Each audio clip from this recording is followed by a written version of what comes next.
এই দুর্বল মানুষটা কেমনে যে আগাবো জান্নাতের পথে, বড় আমি অসহায়।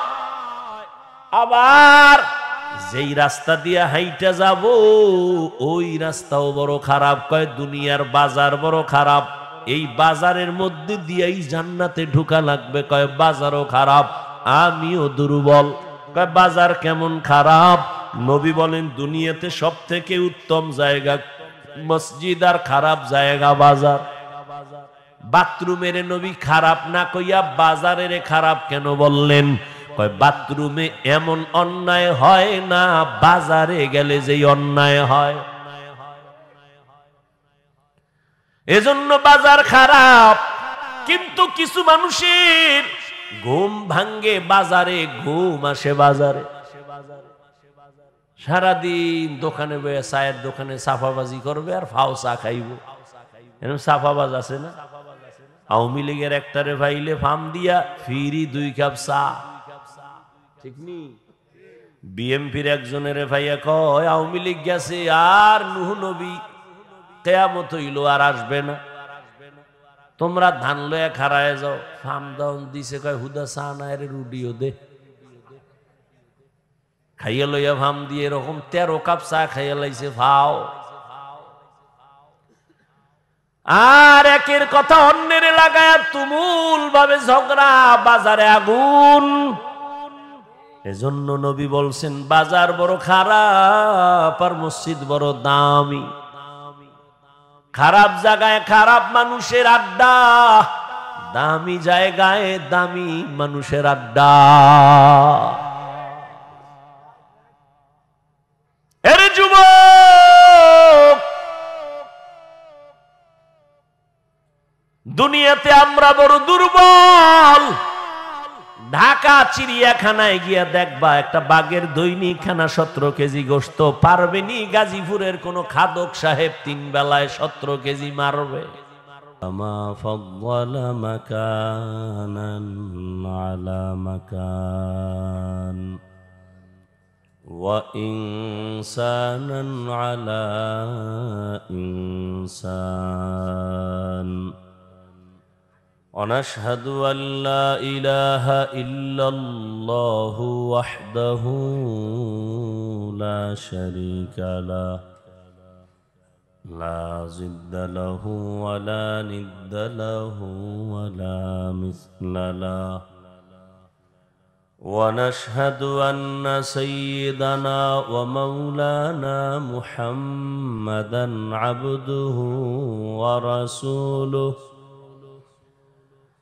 أرسله بالحق بشيرا ونذيرا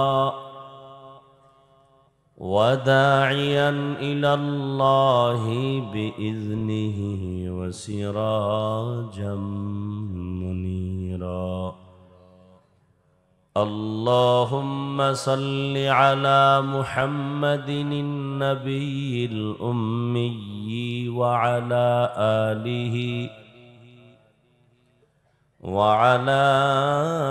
آله وسلم تسليما. وبعد فأعوذ بالله من الشيطان الرجيم. بسم الله الرحمن الرحيم. يا أيها الذين آمنوا استعينوا بالصبر والصلاة إن الله مع الصابرين. وقال النبي صلى الله عليه وآله وسلم من يرد الله به خيرا يصب منه أو كما قال النبي عليه الصلاة والسلام. صدق الله مولانا العظيم، صدق رسوله النبي الأمي الكريم، ونحن على ذلك من الشاهدين والشاكرين والذاكرين والحمد لله رب العالمين سبحانك لا علم لنا إلا ما علمتنا إنك أنت العليم الحكيم رب اشرح لي صدري ويسر لي أمري واحلل عقدة من لساني يفقه قولي درفشانی نے تیرے قطروں کو دریا کر دیا دل کو روشن کر دیا آنکھوں کو بینا کر دیا दिल को रोशन कर दिया आँखों को बीना कर दिया हकीकत खुल जाएगी बवक़्त इम्तिहा तेरे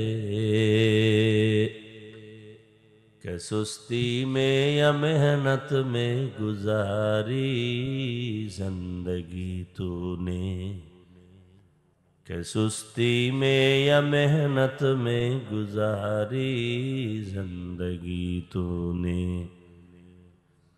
मोहम्मद ने आकर कुफर को मिटाया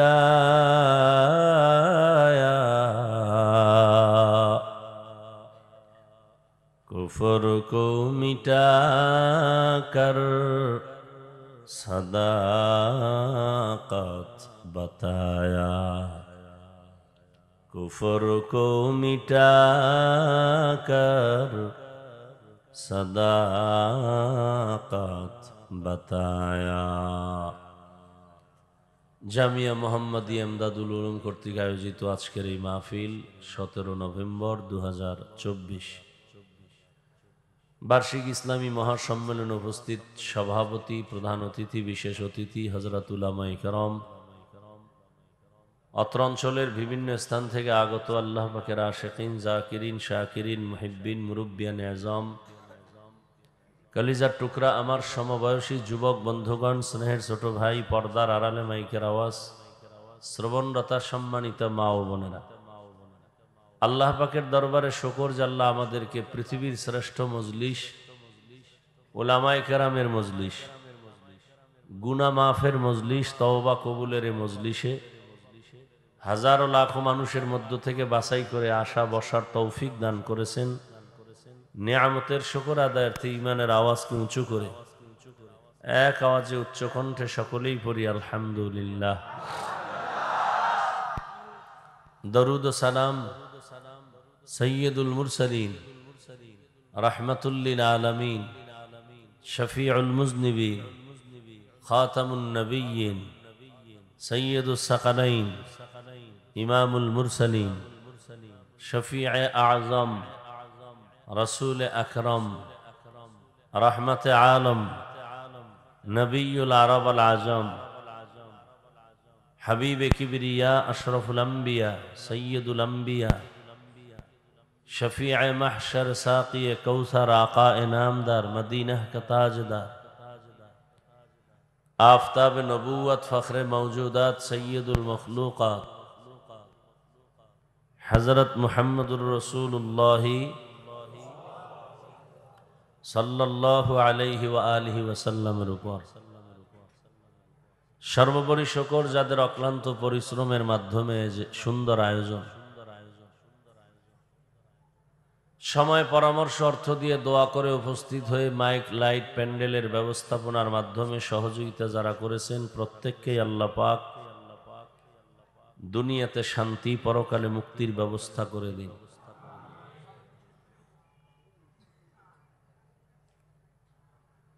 হযরত উলামায়ে কেরাম আলোচনা করেছেন আপনারাও ধৈর্যের সাথে শুনেছেন দোয়া করি আল্লাহ উলামায়ে কেরামদের কথাগুলো সবাইকে সহি তরিকায় আমল করার তৌফিক দান করেন উলামায়ে কেরামের ইজ্জতকে আল্লাহ বেশি বেশি বাড়ায় দেন যারা উলামায়ে কেরামের বিরুদ্ধে কথা বলে আর ফেসবুকে লেখে, উলামায়ে কেরামের ইজ্জতকে নষ্ট করার বিভিন্ন ভাবে ষড়যন্ত্র করে, আল্লাহ ওদের হেদায়াত দান করেন। আল্লাহ পাকের ইলম ও কুদরতে হেদায়াত যদি না থাকে, ওদেরকে আল্লাহ কুদরতের দ্বারা দমন করে দেন। উলামায়ে কেরামের ইজ্জত যত বাড়বে, উম্মতের ইজ্জত সম্মান বাড়বে। আর উলামায়ে কেরাম অসম্মানিত হলে উম্মতেরও অসম্মান। কিয়ামত পর্যন্ত আর নবী আসবেন না। আপনাদের ধারণা কি নবী গাজীপুরে আসবেন, বাইতুল মুকাররমে আসবেন? আর এক সেকেন্ডের জন্য নবীজি এই জমিনে আর সাহাবায়ে কেরাম জবাব দেন। কোন আইম্মায়ে কেরাম, ইমাম বুখারী, ইমাম মুসলিম, ইমাম তিরমিজি, ইমাম আবু হানিফা, ইমাম শাফি, ইমাম মালিক, ইমাম আহমদ বিন হাম্বল রাহিমাহুমুল্লাহ কেউ আসবেন? বড় বড় আউলিয়ায়ে কেরাম, খাজা মাইনুদ্দিন চিশতি, বড় পীর আব্দুল কাদের জিলানী, মুজাদ্দিদ আল ফেসানি, খাজা মাইনুদ্দিন চিশতি আজমিরি, শাহজালাল, শাহ পরান, শাহ মখদুম, শাহ আমানত, শাহ আলী খানজাহান আলী, বাইজিদ বুস্তামি, জুনায়েদ বাগদাদি, শায়েখ শিবলি, হুসাইন সাহারওয়ার্দী, আনোয়ার শাহ কাশ্মীরি আর আসবেন। কিয়ামত পর্যন্ত এই জাতিকে শান্তির পথ দেখাবেন একমাত্র, শুধুমাত্র, কেবলমাত্র উলামায়ে কেরাম। উলামায়ে কেরাম ছাড়া এই জাতিকে যারা উল্টাপাল্টা পথ দেখাবে, এই পথ মরার পথ। এ পথ দুনিয়াতে ধুকে ধুকে কষ্ট পাওয়ার পথ। এ জাতিকে একমাত্র শান্তির পথ দেখাতে পারে কোরআন সুন্নাহর আলোকে কারা? উলামায়ে কেরাম। ভালো করে বুঝেন, ভুল হলে ধরায় দিয়েন, বেদবি করেন না, সাবধান। উলামায়ে কেরামের সাথে আজ বাংলাদেশে যত ঝামেলা, শুধু উলামায়ে কেরামের সাথে বেয়াদবি করার ফলাফল। কথা ঠিক? চাই সেটা সামাজিকভাবে হোক, রাষ্ট্রীয়ভাবে হোক, ব্যক্তিগতভাবে হোক। অনেকে ব্যক্তিগতভাবেও আলেমদের সাথে বেয়াদবি করে না? করে না? ইমামের সাথে পাওয়ার দেখায়, আছে না নাই? রাষ্ট্রীয়ভাবে বেয়াদব যে, সেও বেয়াদব, ব্যক্তিগত বেয়াদবি করলে সেও বেয়াদব। এক কথায় উলামায়ে কেরাম ছাড়া এই জাতিকে কেউ শান্তির পথ দেখাতে পারবে না। এজন্য এই জাতির জন্য একমাত্র নির্ভেজাল আপন কলিজার বন্ধু উলামায়ে কেরাম। আর সব বন্ধু ধান্দাবাজ, সব স্বার্থপর। একমাত্র নিঃস্বার্থ এ জাতির বন্ধু উলামায়ে কেরাম, কোনো সন্দেহ নাই। এই উলামায়ে কেরামের ইজ্জত উম্মতের ইজ্জত। কথা ঠিক? আর এই উলামায়ে কেরাম যার আদর্শ লালন করেন, তিনি হলেন রহমাতুল লিল আলামিন।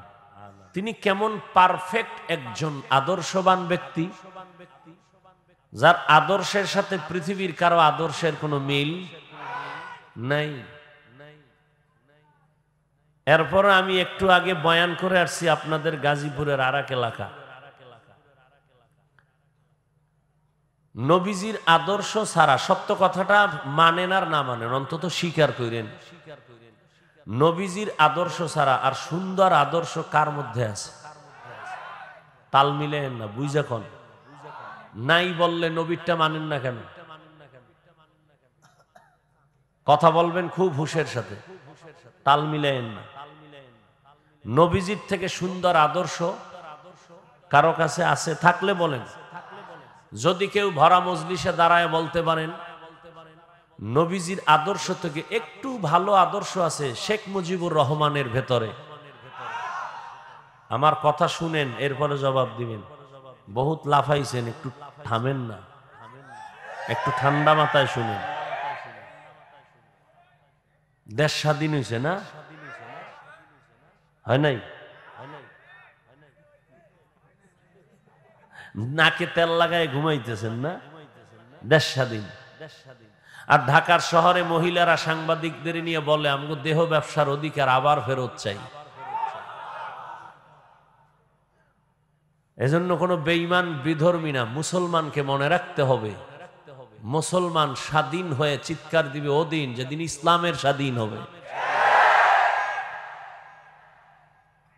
মুসলমান নাকে তেল লাগায় ঘুমাবে সেদিন, যেদিন এদেশের প্রত্যেকটা পরতে অঞ্চলে কোরআনের বয়ান বুক ফুলায় আলেম করবে, কোনো সুদখোর বেনামাজির অনুমতি নিতে হবে না।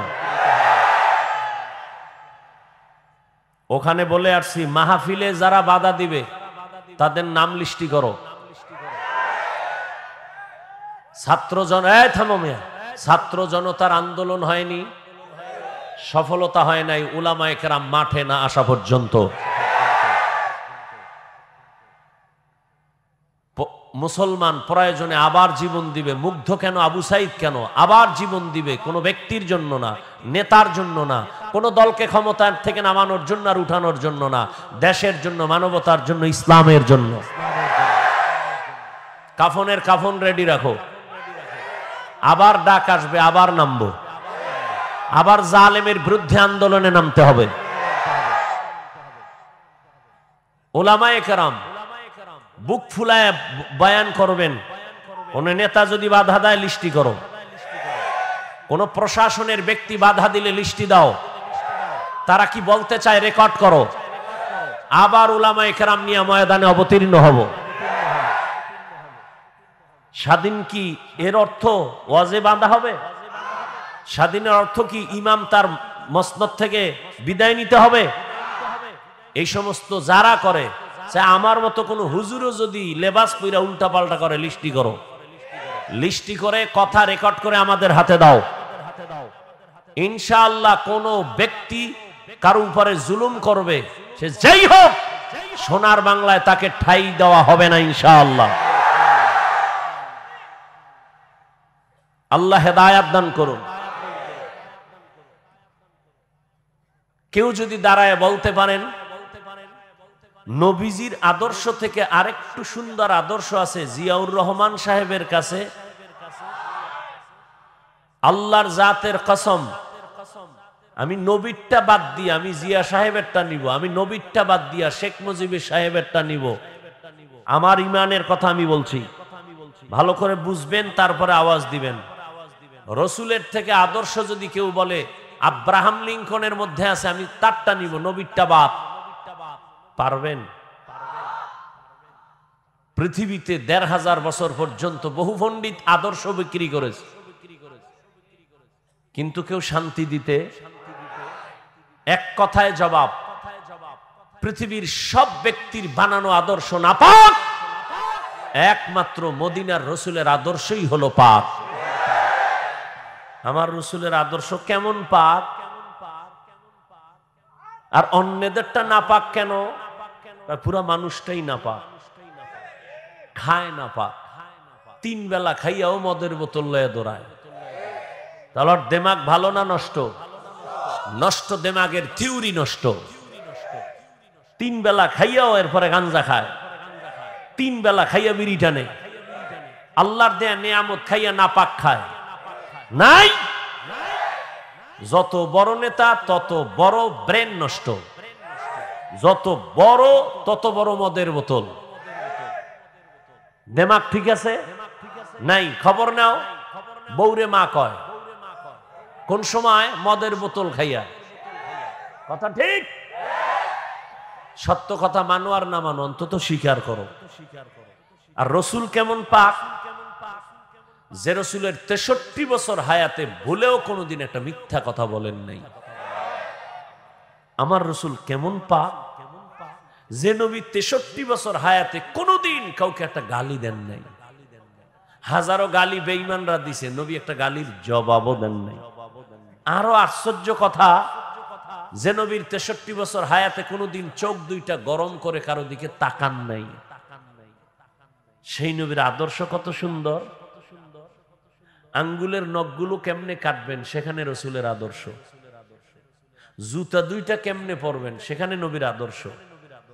পৃথিবীর কোন নেতার আদর্শে নখ কাটার নিয়ম আছে? বউ চালাইবেন কেমনে, কোন নেতার আদর্শে নিয়ম আছে? রহমতুল্লিল আলামিনের আদর্শের নিয়ম আছে। বউ কেমনে চালাবা, বউকে কেমনে শাসন করবা, ডিটেলস আদর্শ রসুল 23 বছরের প্রেসক্রিপশন দিয়ে গেছেন। 23 বছরের প্রেসক্রিপশন কিয়ামত পর্যন্ত যারা ফলো করবে তারা দুনিয়াতেও বাদশা, পরকালেও বাদশা। আর যারা রসুলের আদর্শ বাদ দিয়ে চলবে এরা দুনিয়ায় পতন, পরকালেও পতন। এদের দুনিয়াও ধ্বংস, আখেরাতও। ওই 10 তলা বিল্ডিং এর মাস্তানি করে লাভ হইল কি? যে বিল্ডিং থুইয়া দৌড় আছে, কোনো লাভ?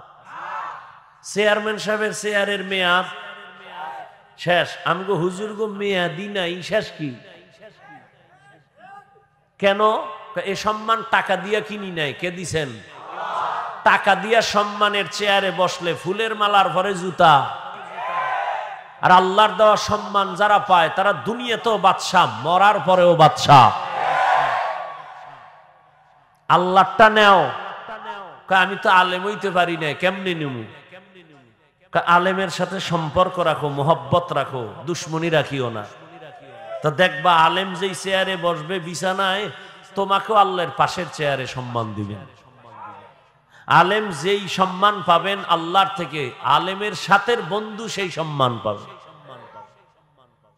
এ কথায় কোনো ঝামেলা নাই, ঘুরানি ফিরানি নাই, কথা সব ক্লিয়ার। ঘুরানি ফিরানি আছে মুনাফিকদের মধ্যে, মুমিনের মধ্যে না। আল্লাহ আমাদের হেদায়েত দান করুন। অতএব ঘুমানোর সময় আছে, সবাই ঘুমাবে, মুসলমান ঘুমাবে না। মুসলমান নাকে তেল লাগায় ঘুমাবে সেদিন এদেশের প্রত্যেকটা মসজিদ আর মাদ্রাসার কমিটিতে বেনামাজি থাকবে না যেদিন। শিয়ালের মুরগি রাখছে আমানত। শিয়াল পণ্ডিত ভাই কয়দিন? কয় 3 দিন। 3 দিন আমানত। শিয়াল পণ্ডিত কয় দোয়া হোসাই মাফ হোসাই, জিন দেখেন মরাও ভাবা না। শিয়ালের হাতে মুরগি রাখলে যা হবে, সুদখোর বেনামাজির হাতে ধর্মের চাবি দিলে তাই হবে।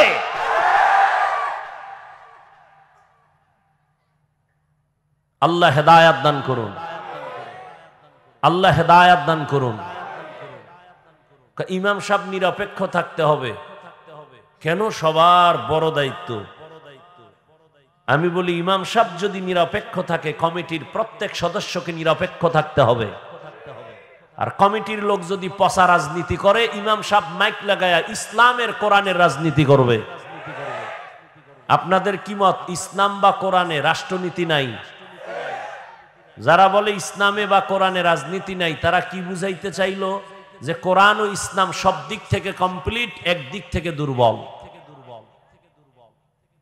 রসুল রাষ্ট্র চালাইছেন, আবু বকর চালাইছেন, ওমরে ফারুক চালাইছেন, ওসমান গনি চালাইছেন, রাষ্ট্র পরিচালনা হযরত আলী করেছেন।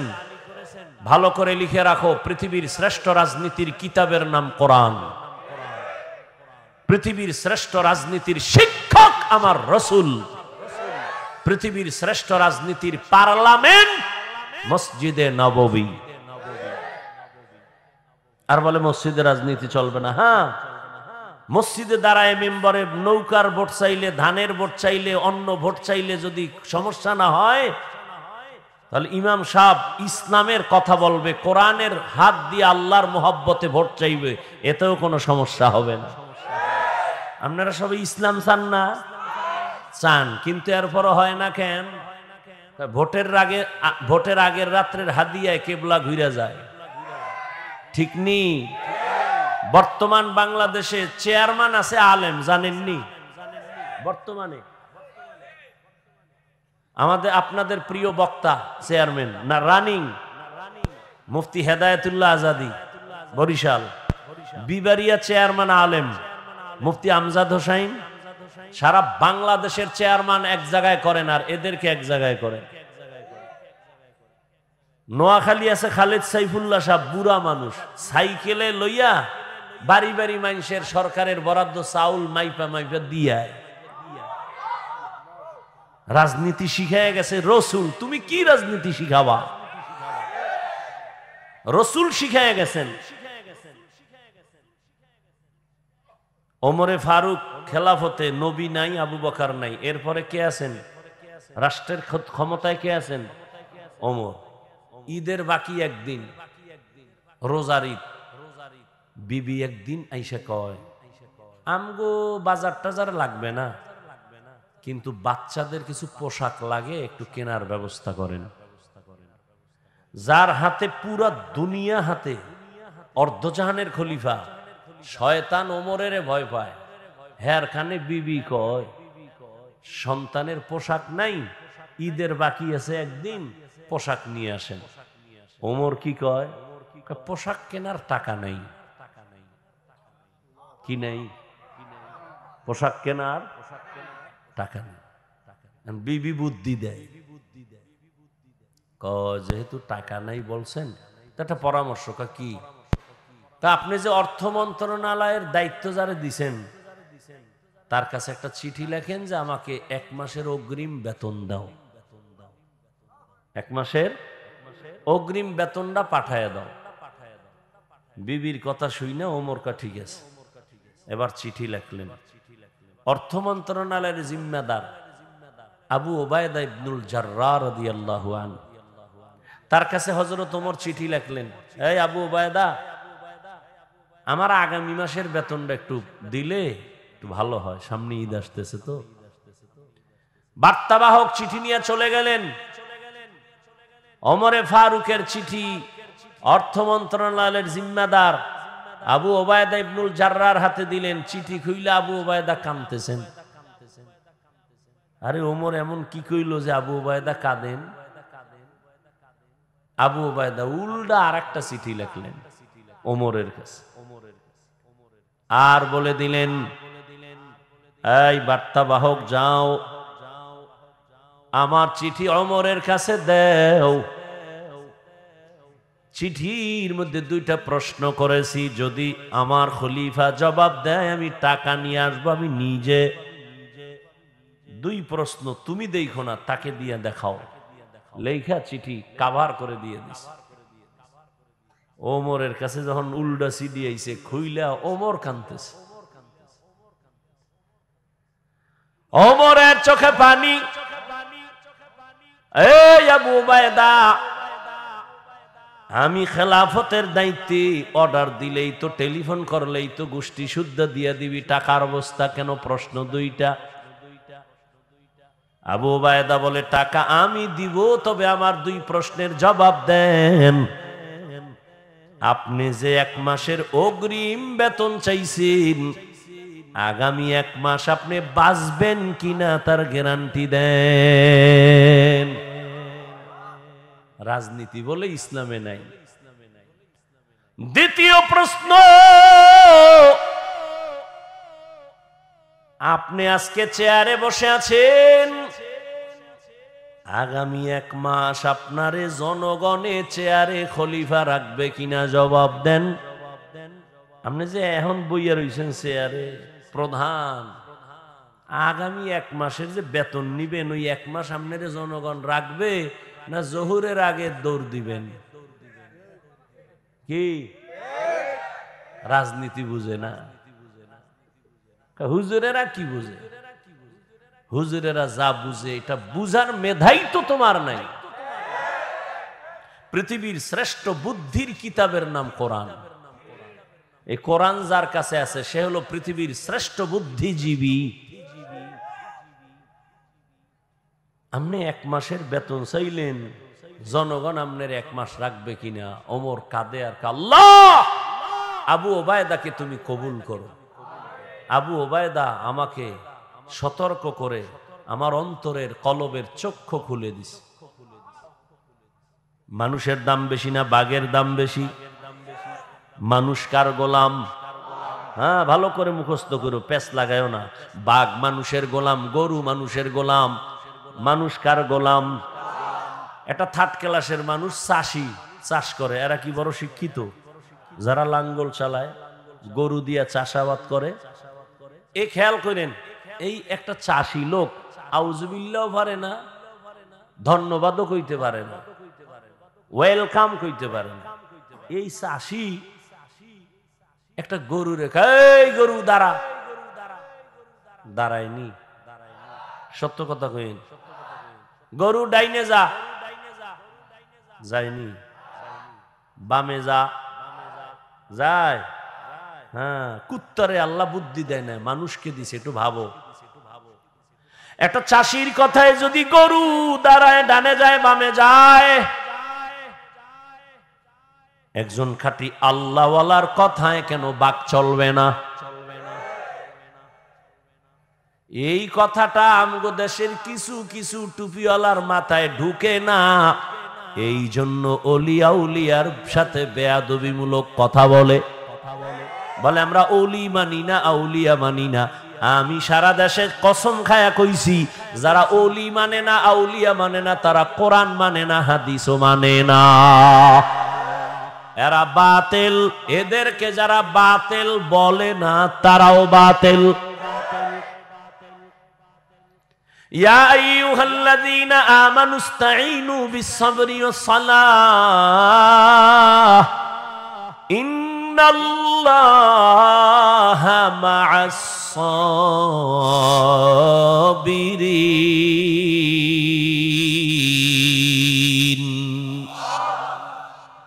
আল্লাহ বলেন, হে মুমিন, সাহায্য প্রার্থনা করো সবর ও সালাতের মাধ্যমে। নিশ্চয়ই আমি আল্লাহ সাবিরিনদের বন্ধু হয়ে থাকি। নবীজি বলেন, মাইয়ুরিদিল্লাহু বিহি খায়রান ইউসিব মিন। এই আমারও কিন্তু জরুরত আপনাদের থেকে বেশি। আপনারা যাইবেন 1.5 কিলো, আমার যেতে হবে 100 কিলো। অতএব আমনে গেলে আমিও যাবো। সব জায়গায় চালাকি চলে না। আপনার উঠার ব্যারাম থাকলে ভিতরে ঢুকছেন কেন? ওই কত আশেকরা রাস্তায় দাঁড়ায় দাঁড়ায় বয়ান শুনে ফাঁকে ফাঁকে বিড়ি টেনে আবার ইয়ে খাড়ায়, কথার কথা। আর এখানে কত আলেম বসা, মুরব্বী বসা, এদেরকে ডেঙ্গিয়ে বের হন। আপনার ভয় লাগে না? ফারদার উল্টা পাল্টা করলে আমি মোনাজাতটা দিয়ে নেমে যাব। আমনের বাসায় জরুরত আমার থেকে বেশি না, তাহলে আমিও চলে যাব। আপনি বাসায় যাবেন, আমি যাব না? সারা দিন রাতে 3 ঘন্টা ঘুমাইতে পারি না। আপনি বলবেন আপনি এগুলি না করলে সমস্যা কি? ওলামায়ে কেরাম কুত্তার মতো দৌড়ায় সারা দেশে। তাবলিগওয়ালাদের এক দৌড়, পীর সাহেবদের দৌড়, জুমার খতিবের দৌড়, আমগো দৌড়। এই দৌড় আছে বিদায় এখনো আল্লাহর নাম নেওয়ার সুযোগ পাই। না হয় নাস্তিকরা দরজায় তালা দিয়ে রাখতো, মসজিদের মাইক বন্ধ করে দিত। দেখেন নাই যে ওয়াজ চলবে, বাইরের মাইক চলবে না। কিন্তু ওই নাস্তিকের বাচ্চাগুলো কোনোদিন বলে নাই যাত্রার প্যান্ডেলের মাইক বন্ধ কর, সিনেমার প্যান্ডেলের মাইক বন্ধ কর। বিয়ার অনুষ্ঠান চলে, হাজী সাহেবের বাড়ি, 6 তলা বিল্ডিং, কাফে। ইমাম কয় কিও রাত্র 12টার পরে ভূমিকম্প নিকা? না হুজুর, দাওয়াত পান নাই, আমার মাইয়ার না গায়ে হলুদ। হাজী সাহেব মিশা কইছি? মুসলমানের জন্য গায়ে হলুদ হারাম। আমার দায়িত্ব বলার, মানবেন কিনা সে দায়িত্ব আপনার। এই জন্য দেখেন না এখন আর গর্বে আনোয়ার শাহ কাশ্মীরি আসে না, বাইজিদ আসে না। চোখ নষ্ট, পাও নষ্ট, কিডনি নষ্ট, দেমাগ নষ্ট সন্তান আসে। সন্তানের খাওয়াও হারাম, হৌর বাড়িতে খাও যৌতুক। ভালো সন্তান পাবা কেমন? গাছ লাগাইছো তেঁতুলের, সেখানে বড়ইর আশা করলে কি হইব? বিয়ার আগে যৌতুক খায়, বিদেশ যাওয়ার ভিসা চায়। বিদেশ যাই করবি কি? বউ কয় ছোট ভাই পাহারা দিবে। এ আকাম চলেনি। আল্লাহ হেদায়েত দান করুন। যৌতুক হালাল না হারাম? যারা যৌতুক দেয়, যারা খায়, যারা পরামর্শ দেয়, সবাই জালেম। এই জন্য শুরুতে বইয়েই কইছি, কাফনের কাপড় রেডি রাখ। সোনার বাংলায় যা থাকুক, জালেম থাকতে দেওয়া হবে না। জালেমের বিরুদ্ধে আবার আন্দোলনের ডাক আসবে, আবার ময়দানে নামতে হবে। আল্লাহ হেদায়েত দান করুন।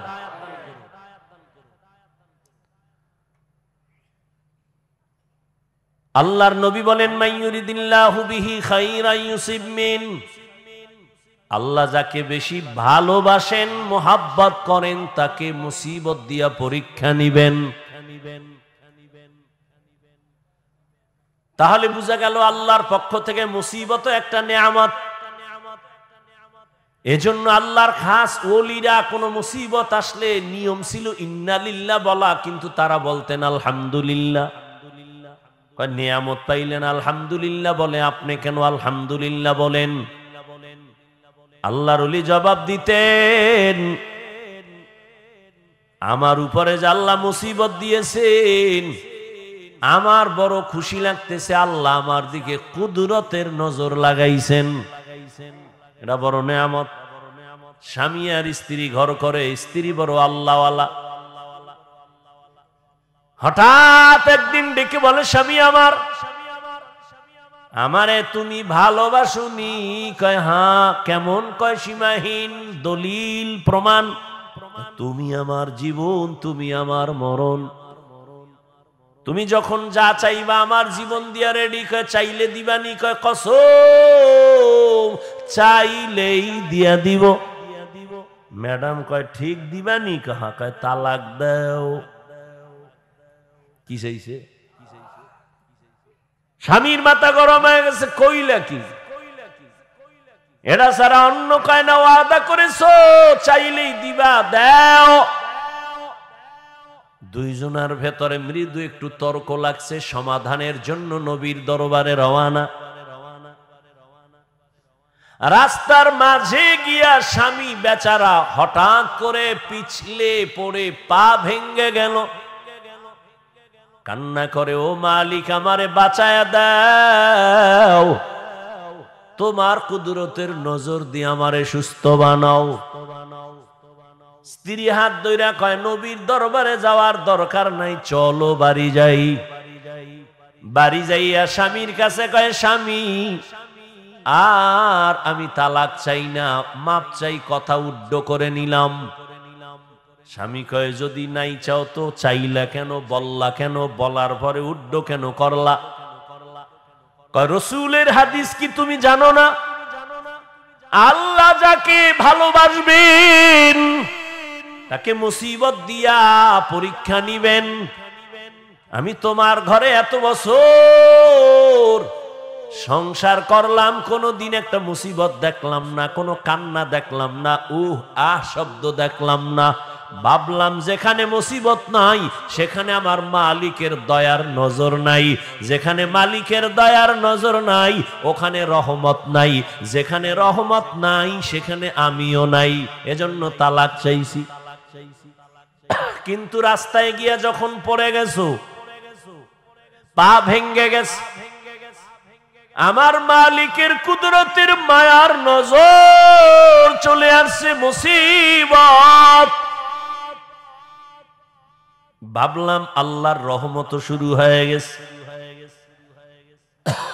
আমি উড্ড করে নিয়া ওয়াদা করলাম, যেখানে আল্লাহর রহমত আছে আমিও সেখানে আছি। আর আমরা কি করি? মুসিবত নাই, এর মধ্যে কত গালি, আল্লাহরে শুদ্ধ নামায় ফেলায়। পাইলে আল্লাহ, এই জমিনই আল্লাহরে রাখতো না। নমরুদকে দেখো না, আল্লাহর কারণে সব ঝামেলা। কয় আল্লাহরই যদি মারতে পারি তো কেসা খতম। কয় বাঁশ দিয়া সিঁড়ি বানায় আল্লাহরে গুলি করব। কে? নমরুদ তীর নিয়ে উঠছে, আল্লাহরে গুলি করে মারবে। তুই কয় নাম্বারের চালাক? ঠিকই তোর তীর নিয়ে, ধনুক নিয়ে উপরে উঠা তীর মারছে, একটা পাখির গায়ে লাগিয়া রক্ত আইছে, এটারে লইয়া ধাক্কাইতে ধাক্কাইতে নিচে নাইমা কয় মাইরা লাইছে এই যে রক্ত। এত বড় মাস্তান বাহাদুর এই নমরুদ আমার আল্লাহকে মেরে ফেলার জন্য পাওয়ার দেখাইছে। ও জাতি জানো ওই নমরুদের ধ্বংস করার জন্য আল্লাহর কত হাজার ফেরেশতা লাগছে। একটা মশা তাও অসুস্থ, মাথার জায়গা মতো যাইয়া ফাঁকে ফাঁকে একটা মিসকল দেয়, চান্দি গরম। এত ডাক্তার এত কবিরাজ, মাথা ঠান্ডা হয় না, হঠাৎ ঘুইরা ফুইরা জোতার সাথে মোলাকাত, মাথা হিমেল হয়ে গেছে। নমরুদ ডাক দিয়া কয়, এত ডাক্তার কেন? জুতার ভিতরে যে আমার মাথার ঔষধ আছে তো জানি না। আমার সান কপাল, জুতা দিয়া বাড়ি মারলেই তো মাথা ঠান্ডা। কে মারবে? কয় বেতন দিয়া কর্মচারী রাখ। কর্মচারীরা কয় তোর কাজ কি জানোনি? স্যার কি? কয় শুধুমাত্র জুতার বাড়ি, যত জোরে বাড়ি দিবি বেতন তত বাড়ায় দেব। কেমন সান কপাল, এই যেমন তেমন কপাল মনে করছে। মাঝে মাঝে পায়ের জুতা কপালে লাগে, এটা বুঝতে হবে সান কপাল। আমেরিকার বুশের গালে জুতা লাগছে, সাংবাদিক বলে কাইফা হাল, কেমন লাগলো? কয় ডোন্ট মাইন্ড, এটা আমার গণতান্ত্রিক অধিকার। মাঝে মাঝে জুতা পায়ের থেকে গালে লাগা সান কপালের পরিচয়। এরে নবীর আল্লাহর গোলাম, এরে নবীর আশিক, মুসিবত আসবে, এটা আল্লাহর নেয়ামত। যদি তুমি নেক আমলের উপরে থাকো, মুসিবত আসবে, আল্লাহর নেয়ামত। এই মুসিবতে যদি পাস করতে চাও, সাহায্য চাও আমার আল্লাহর কাছে দুই জিনিসের মাধ্যমে। এক হলো ধৈর্য, দুই হলো নামাজ। এক নাম্বার কথা, সাহায্য চাওয়া লাগবে কেন প্রশ্ন। দুই নাম্বার কথা, যদি সাহায্য লাগে তো কার থেকে নিব। তিন নাম্বার কথা, সাহায্য যদি নিতেই হয় কার থেকে নিব। এক, তিন নাম্বারে কোন সিস্টেমে নিব। সিস্টেম আছে না? চেয়ারম্যান সাহেব আপনার এলাকায় আসছে, কলারটা ধইরে যদি কোন চেয়ারম্যান 50 কেজি চাউল লাগবে, চেয়ারম্যান চাউল দিবে না জুতা মারবে? বলবে চাউল 50 কেজি কেন, 50 টন দিব। নিয়ম অনুযায়ী চা, অ্যাপ্লিকেশন দে। এক নাম্বার প্রশ্ন, সাহায্য চাইতে বলছেন কে? প্রশ্ন কেন চাইবো? আর মুমিনকে বলেছেন, কোন বেঈমানকে না। বেঈমানকে বলেন না কেন, শুধু মুমিনকে কেন বলেছেন? এর একমাত্র কারণ, জান্নাত শুধু মুমিন পাবে, কোন বেঈমান জান্নাত পাবে না। আর মুমিন যে জান্নাত পাইবে, কত ভিড় যে কপালে আছে পাওয়ার আগে। দলিল দলিল দেওয়ার সময় নেই, বাংলা একটু খালি 1 মিনিটে বলি। এ কথা আপনারা শুনছেন, বনি ইসরাইলের 72 দল, নবী বলছেন আমার উম্মতের আর একটা দল কি কম বেশি, টোটাল কত? 73। এর মধ্যে 72 জাহান্নামে যাবে, এক দল জান্নাতে যাবে। এই কথা শুনছেন না? কিন্তু শুনছেন ঠিক, এখানে একটা চিকন কথা আছে না, হয়তো অনেকে শুনেন নাই। এই যে 72 দল জাহান্নামে যাবে, এই 72 দল জাহান্নামীদের মধ্যে কোনো হিন্দু নাই, বৌদ্ধ নাই, ইহুদি নাই, খ্রিস্টান নাই। 72 দল জাহান্নামী সব কিন্তু মুমিন এবং মুসলমানের মধ্য থেকে হবে। এই কথাটা অনেকে জানেন না, শুনেন নাই। শুনে থাকলে আবার শুনে নেন। 72 দল জাহান্নামীদের মধ্যে কোনো বিধর্মী থাকবে না, সব হবে মুমিন মুসলমান। এবার বুঝেন যে মুমিন জান্নাতে যাবে, কত কপালে মাইর আছে। মুমিন দাবি করে আল্লাহর হুকুম মতো চলে না, মুমিন দাবি করে নামাজ পড়ে না, মুমিন দাবি করে হালাল মতো চলে না, খায় না। মুমিন দাবি করে বলে নবী মানি, মানে না, সাহাবাদেরও মানে না। নামাজ নিজেও পড়ে না, অন্য নামাজ পড়ে তাও পছন্দ করে না। নিজেও হালাল ভাবে খায় না, অন্য হালাল খাইলে তাও পছন্দ করে না। তো 72 দল জাহান্নামী মুমিন হবে, কোনো বেঈমান হবে না।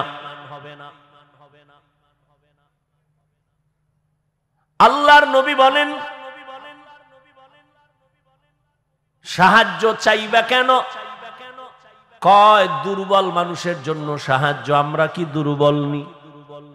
আল্লাহ কয় হ্যাঁ তুই দুর্বল। ওয়া খুলিকাল ইনসানু যায়ীফা,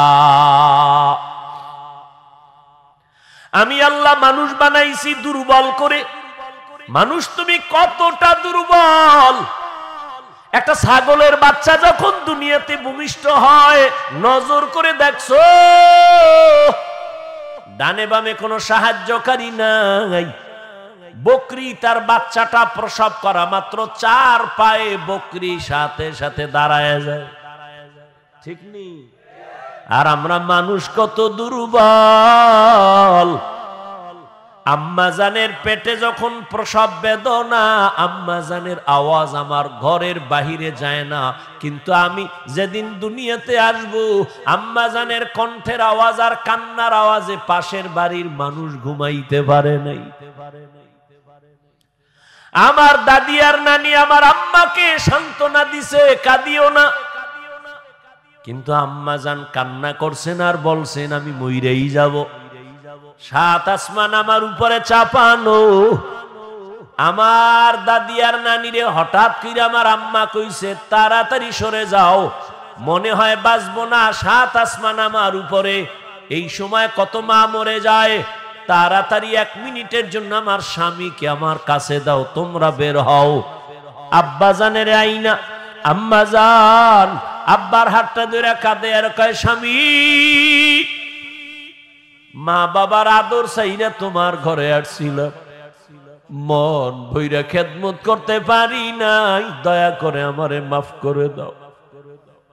আমি বাঁচবো না, আমার উপরে কোনো দাবি রাখবা না। আম্মা জানের কান্না দেখা বাবাও সহ্য করতে পারেন নাই। বাবা কান্না করে বলে বিবি ধৈর্য ধারণ করো। বাবা এই সান্ত্বনা দিয়ে গিয়া যায় নামাজে কান্না শুরু করছে।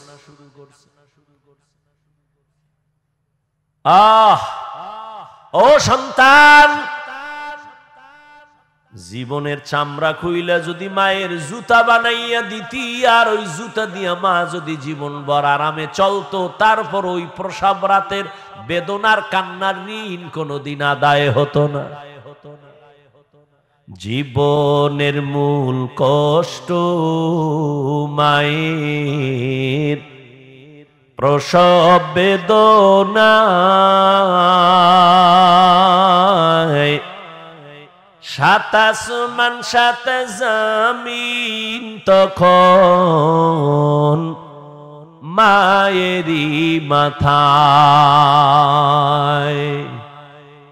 জীবনের মূল কষ্ট মায়ের প্রসব বেদনা, 7 আসমান 7 জমিন তখন মায়েরই মাথায়। এমন মাকে কেমনে আজি, এমন মাকে কেমনে আজি যাব আমি ভুলিয়া।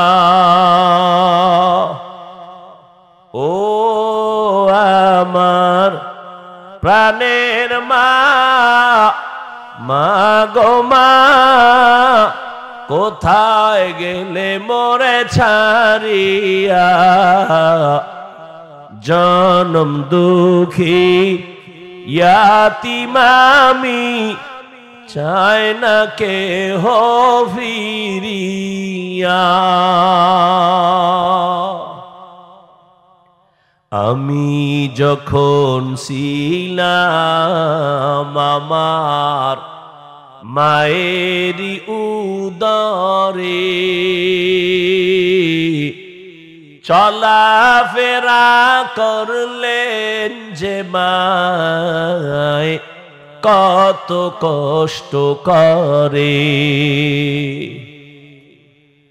আমার সুন্দর মুখ দেখে মা,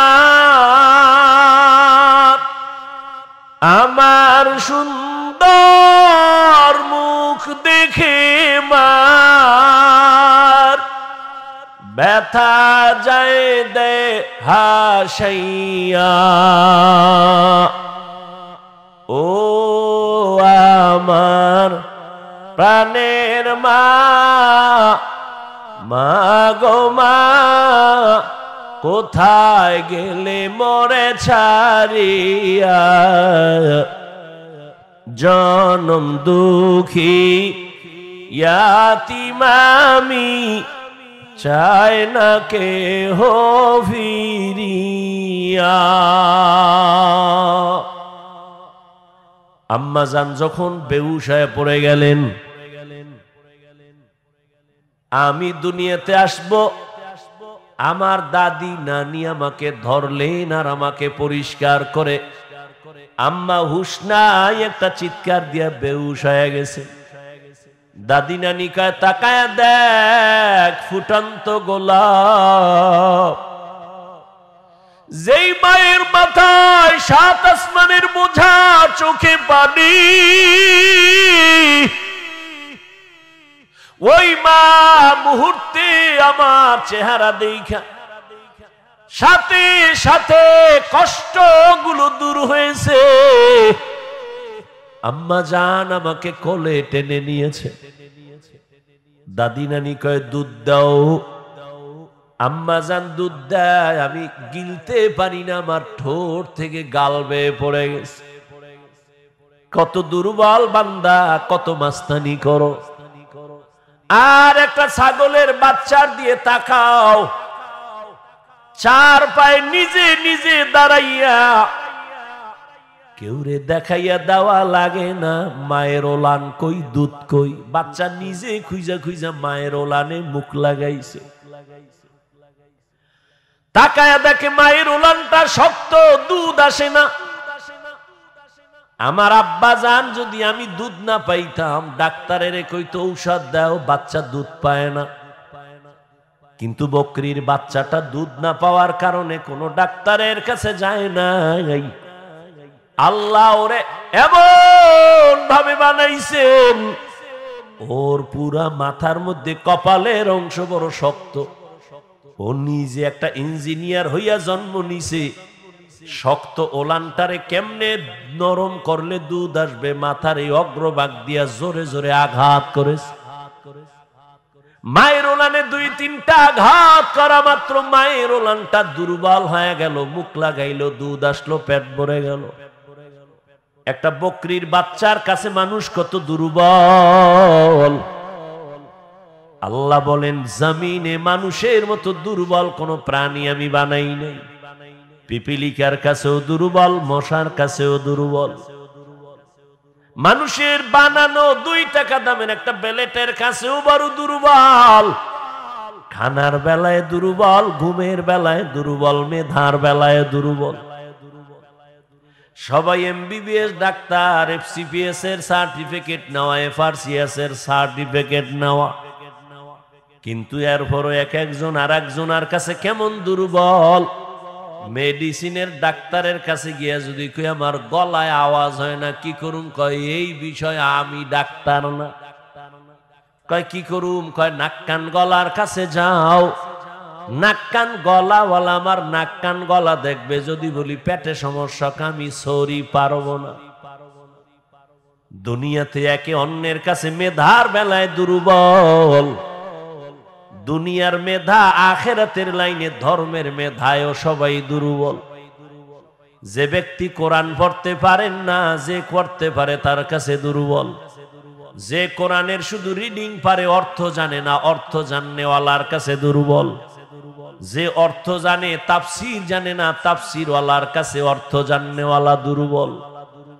একজনে অর্থ জানে, তাফসীর জানে, কিন্তু ফতুয়া দিতে পারে না, মুফতি সাহেবের কাছে তাফসীরওয়ালা দুর্বল। এক কথায় মানুষের মতো দুর্বল কোন প্রাণী আল্লাহ বানান নাই। এই দুর্বল মানুষটা কেমনে যে আগাবো জান্নাতের পথে, বড় আমি অসহায়। আবার যেই রাস্তা দিয়ে হাইটা যাব ওই রাস্তাও বড় খারাপ। কয় দুনিয়ার বাজার বড় খারাপ, এই বাজারের মধ্যে দিয়েই জান্নাতে ঢোকা লাগবে। কয় বাজারও খারাপ, আমিও দুর্বল। কয় বাজার কেমন খারাপ? নবী বলেন দুনিয়াতে সব থেকে উত্তম জায়গা মসজিদ, আর খারাপ জায়গা বাজার। বাথরুমের নবী খারাপ না কইয়া বাজারের খারাপ কেন বললেন? কয় বাথরুমে এমন অন্যায় হয় না, বাজারে গেলে যেই অন্যায় হয়। এজন্য বাজার খারাপ। কিন্তু কিছু মানুষের ঘুম ভাঙ্গে বাজারে, ঘুম আসে বাজারে। সারাদিন দোকানে বয়ে চায়ের দোকানে সাফাবাজি করবে আর ফাও চা খাইব। এরকম সাফাবাজ আছে না?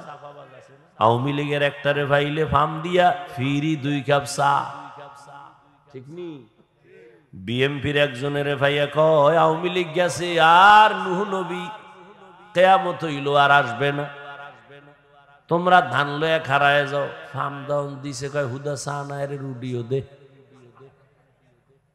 খাইয়া লইয়া ফার্ম দিয়ে এরকম 13 কাপ চা খাইয়া লাইছে ফাও।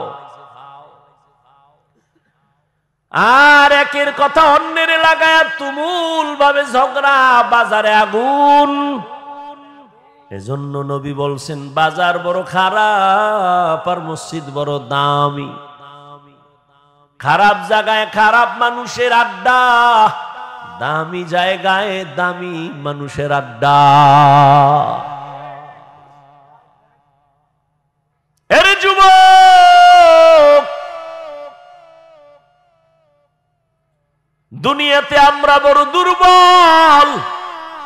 ঢাকা চিড়িয়াখানায় গিয়া দেখবা একটা বাঘের দৈনিক খানা 17 কেজি গোশত পারবেনি। গাজীপুরের কোন খাদক সাহেব 3 বেলায় 17 কেজি মারবে?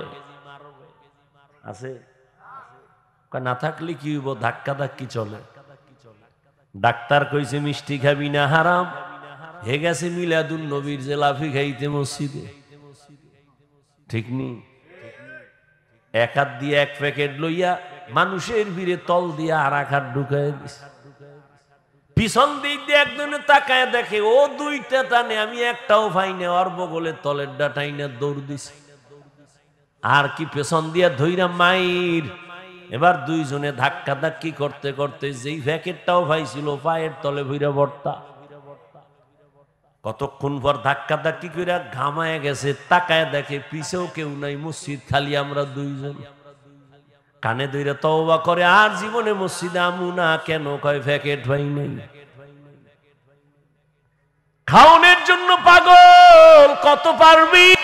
কয় 1 কেজি গরু খাওয়ার শক্তি নাই। কয় খাইলে কিন্তু বাথরুমের দরজা আগের থেকে খোলা রাখতে হয়, নিম্ন চাপ। অথচ ওই জমিনের মধ্যে বড় বড় সমুদ্রে নীল তিমি আছে। এক একটা নীল তিমির খাদ্য তালিকা প্রতিদিন 1000 কেজি চিংড়ি মাছ। কে খাওয়ায়? এই নিমক হারাম কপাল ভরা মানুষ কে খাওয়ায়? গর্তের পিপিলিকারে কে রিজিক দেয়? সত্য কথা স্বীকার করো। মশা মাছির খানা কে দেয়? জঙ্গলে হাজারো প্রাণী, ওদের খানা কে দেয়? উড়ন্ত পাখি শূন্যের মধ্যে ঘুরে ঘুরে পেট বইরা সন্ধ্যাবেলা বাসায় আইসা হাজির, নিজের পেটও ভরা, বাচ্চার খানাও নিয়ে আসলো। বলো উড়ন্ত পাখির রিজিক কে দিয়েছেন? নদীর মধ্যে সমুদ্রে হাজারো কোটি কোটি মাছ কে খানা দেয়? বলতে পারবেননি? সাগরের মাছগুলো না খাইয়া কোনোদিন শুকায় গেছে। জঙ্গলের প্রাণীর খানা নিতে আপনাদের এই গাজীপুরে সকাল 8টায় আসছে, এলাকায় আসছে। এই যে আপনাদের পাশে পার্ক আছে না, জঙ্গল, শিয়াল আছে না, কত কিছু আছে। ওরা কি আসে গাজীপুরে সকাল 8টায় নাস্তা করতে? ওগো কাছে খানা পৌঁছায়া কে দেয় বলুন তো? শিয়াল, জঙ্গলের প্রাণী, নদীর মাছ, আরো আরো যারা এই যে যেগুলোর নাম বললাম, ওরা দামি না আমরা দামি? তো ওগো কাছে যদি খোদায় রিজিক দিতে পারে, আমগো কাছে আরো আগে দিবে না? তা আমরা কুত্তার মতো ভাগল হইছি কেন? চরিত্র খারাপ হয়ে গেছে। কুত্তা এরকম পাগল হয় না খাওয়ানোর লেগে, বাঙালি যেই পাগল, বাইরে জবাই করে লাইছে, ও একা খাইবে। কি ইন্ডিয়ার খবর না সোনার বাংলার? হাটহাজারী থানার ভেতরে দুই ভাই মিলে একটা এক ছাদের একটা বিল্ডিং বানাইছে, বাগ বাগ করে টাকা দিছে। কিন্তু এখন বড়াই করে, বড় ভাই কয় পুরাটা আমি করছি, ছোট ভাই কয় সব টাকা আমার। শুনতে শুনতে কথা হইছে আম্মাজানদের কানের ভিতরে আর সাংবাদিক লাগবে না, কাম হয়ে গেছে। আম্মাজানেরা তিলের তাল বানায় স্বামীর কান্ডারে গরম বানায় দিছে। এবার দুইজনের ভেতরে ঝগড়া, ভাইয়ের মধ্যে দ্বন্দ্ব। বড় ভাই যতই বাহাদুরি করুক না কেন, ছোট ভাইদের প্রতি একটা আলাদা দরদ আছে, মায়া আছে, ছাড় দেওয়ার মতো মন আছে, যেটা অন্যদের থাকে না। বড় ভাই একটু কম কয়, ছোট ভাই বেশি কয়। ছোট ভাই কয় কয় কয় কয় কিন্তু জালটাও মিটাইতে চায়। শয়তান এমন ভাবে দখল করেছে, ওই ছোট ভাইরে আরো কিছু মানুষ তাল দিয়া এমন ভাবে নিছে, ছোট ভাই ষড়যন্ত্র শুরু করলো, বড় ভাইকে রাতের গভীরে মাইরেই ফেলামু। এশার আজান হয়ে গেছে, বড় ভাই নামাজ পড়ে ঘরে আইসা, আলাদা মাঝখানে একটা দেওয়াল, ওই পাশে এক ভাই এই পাশে এক ভাই। বড় ভাই খানা খাইতে বসছে, ছোট ভাই পিছন দিক দিয়ে ভাই কথা আছে শুনে যাও, বাইরে নিয়ে গেছে, দরজাটা বাহির থেকে লাগায় দিছে। বড় ভাইয়ের বউ দরজাটাই না দেখে বন্ধ, বাহির থেকে লাগানো। ছোট ভাই বন্ধু বান্ধব নিয়া বড় ভাইরে ছাদের মধ্যে নিয়ে মাইর শুরু করছে। বড় ভাইয়ের বউ শুনে ছাদের মধ্যে ধুম ধুম আওয়াজ হচ্ছে, দরজাও খুলে না। হঠাৎ টাইম 5 মিনিট, ঘন্টাকে ঘন্টা গেল, স্বামী আসে না কেন? একটা চিৎকার মারছে, পাশের বাড়ির মানুষ চলে আসছে, আইসা দরজা খুলছে, বের হইয়া স্ত্রী তো অন্তরে একটা বাড়ি মারছে। হঠাৎ দেখে ভাই রক্তে পুরা ছাদ লাল হয়ে গেছে। ওই কথা রাখ, এই হলো দুনিয়া। খাইতে পারে আধা কেজি, দুনিয়া সব খাওয়ার জন্য কুত্তার মতো পাগল হয়ে গেছে।